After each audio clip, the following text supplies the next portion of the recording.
Welcome back to Season 2 of Get Schools on Public Education. I'm your host, Brittany Baker, and our Dear New Leader series is all about educating elected officials on important charter school issues. Today, we will focus on accountability and the role of charter school authorizers. We have 3 guests who will be a part of the conversation today. Our first 2 guests, Kirsten Floyd, Director of Data and Accountability, and Melodi Sampson, Chief School Performance Officer, both representing the D.C. Public Charter School Board, also known as D.C. PCSB, as well as Katie Burke, who is the Senior Director of Policy at the National Alliance for Public Charter Schools. Prior to the National Alliance, Katie also spent more than 8 years at the D.C. PCSB. As we kick off our conversation, one thing we often hear is that charter schools exchanged increased autonomy for increased flexibility. Katie begins by explaining what that means. So I think most of our listeners know by now that charter schools are public schools that are independently operated, which means they have the autonomy to meet the needs of their students. But in exchange for that autonomy, they operate with increased flexibility. So when a group wants to establish a charter school, they apply to what's called a charter school authorizer. That authorizer evaluates the application, says yes or no, and if a charter school authorizer says yes, then that applicant group then enters into what's called a charter agreement or a charter contract with the charter school authorizer. And so that charter contract says you get complete control over your operations, over your curriculum, all of those things. But in exchange, you have to hit a set of performance expectations. Charter school authorizers are responsible for overseeing public charter schools, and this means looking at their academic, financial, and operational performance. Melodi leads the school performance department at the DC Public Charter School Board, and she explains how authorizers hold charter schools accountable. Charter school authorizers are really critical in terms of holding schools accountable, and we do this by doing public reporting on school performance on an annual basis. Even throughout a school year, we do that reporting.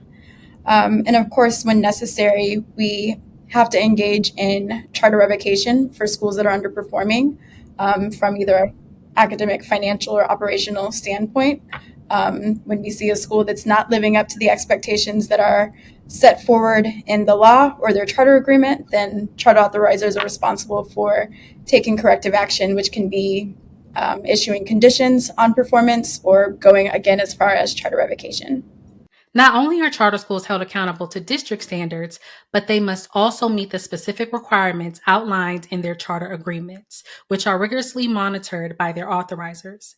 At the DC Public Charter School Board, Kirsten's role involves creating and managing a system that ensures charter schools meet high standards, operate equitably, and maintain accountability to both the board and the public.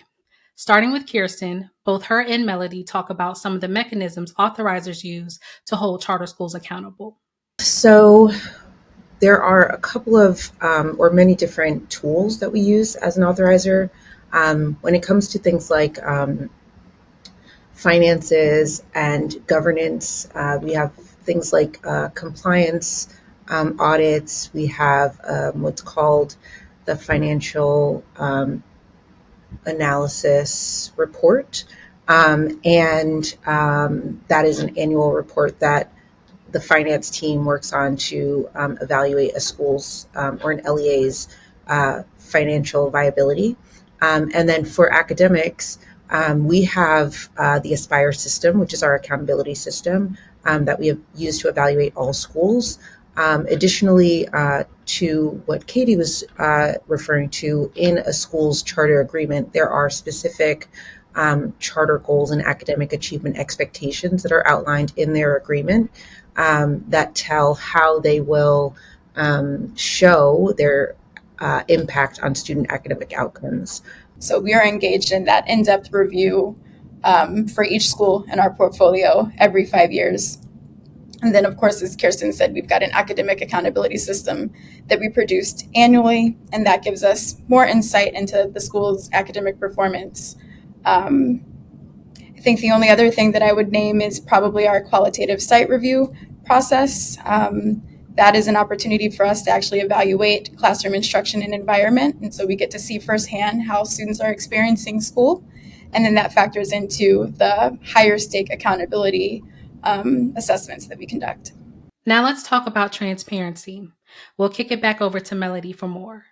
In DC and through PCSB's policy, schools are required to report on various domains on an ongoing basis. So, for example, we require schools to publish their budgets and their 990s. Our chartering law requires schools to produce an annual report that they publish on both their website. PCSB also publishes it. It covers multiple domains and makes information available to families, students, and the public at large to have an understanding of what's going on. As I mentioned earlier, authorizers are also responsible for oversight, and this includes regular evaluations of student outcomes, financial audits, and following legal and ethical standards. If a charter school does not meet the requirements, authorizers assess the situation and implement corrective action. Kirsten shares more. We give them specific ways that they need to improve within a certain amount of time so that those things are no longer concerning. And they really are opportunities for us to see that a school has the desire and the resources to be able to make the necessary changes for these different kind of student outcomes. And a lot of these things have a direct impact on academic achievement and academic outcomes. And when we have high quality public school options, education thrives. Charter schools contribute to the overall improvement of the public school system. Katie explains more. I think another way that charter schools have improved the public education landscape overall is just by incentivizing options.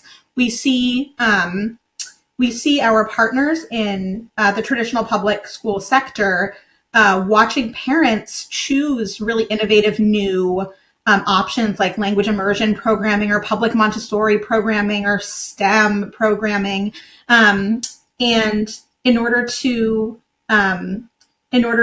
ensure that they retain students, we see our partners in the traditional public school sector offering those types of programs as well, which is just like really actually wonderful. Like it just makes the public choice landscape all the more rich. And now we'll hear from Melodi on how lawmakers can continue to enhance public school options. No two schools are alike. No two school districts are alike. And so it is really important that there's a localized effort that enables people to make decisions and to make parameters that fit the particular context.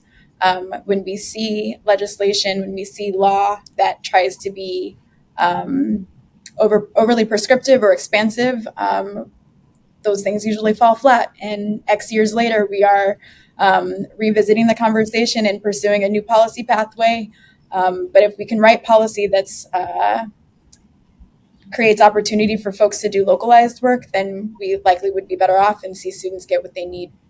Thank you to all of our guests today from DC Public Charter School Board, Kirsten Floyd, Director of Data and Accountability, and Melodi Sampson, their Chief School Performance Officer.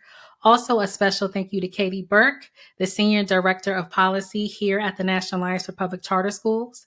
We appreciate you all for listening. Stay tuned for a new episode next week. I'm your host, Brittany Baker. And remember, charter schools are free, public, and open to all.